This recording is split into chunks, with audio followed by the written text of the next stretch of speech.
All right, for more on those stories, I'm joined now by Sky News Political Editor Andrew Clennell in the studio with me in Sydney for a change. You've been, we're just talking there in the package, you've been in the lockup today for this defence review into Navy. Tell us what you made of it all. Well, the spin is it's 11 warships to 26, but there's, you know, a lot of maybes around it. They're talking about 6 potentially uncrewed vessels which can fire missiles off, but the technology hasn't even been developed yet. The US just has a prototype. So they say once they happen, we'll be able to get some.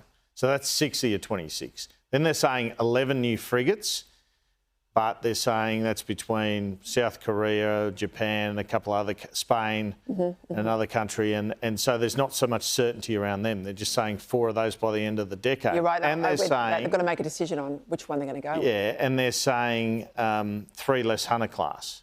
So really in terms of what and 6 less Arafura patrol boats. So what's concrete is what they're cutting.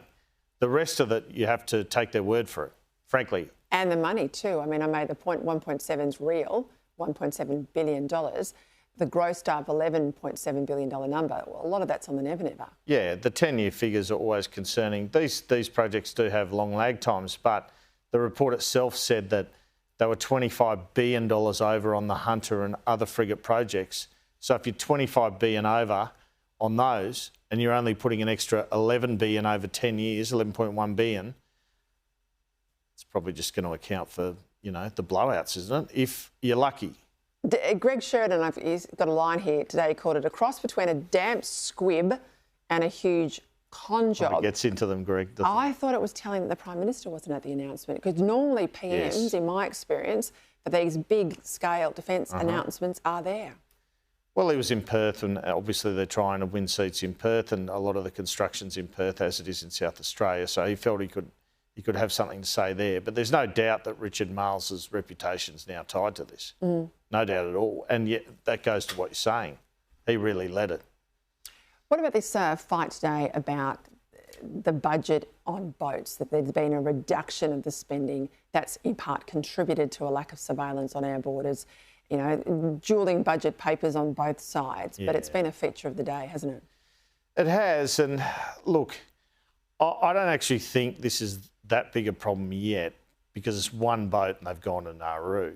But if you had a couple more, wow, you got a problem. So it's a scab though with Labor. You know, you're really picking up the scab. Yeah, I mean, people remember this stuff. Well, that's the issue. But I mean, I remember covering when it was just so out of control, right? Thousands coming. It was crazy. So if I was them, I'd be like saying to my top brass, you be surveilling, you totally put everything into this surveillance effort now, because it's going to become a theme if we get another boat here. Their full effort should be into it. It's a political vulnerability, that's for sure.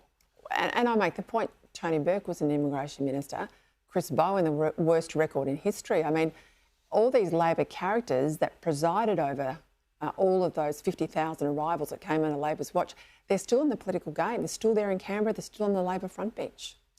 Well, I'm old enough to have covered when Howard and Ruddock shut it down, and that was 4,000 a year, and Australians reacted like they all voted in relation to that. That was 4,000 a year. Then when the Labor government, it was 10,000 a year.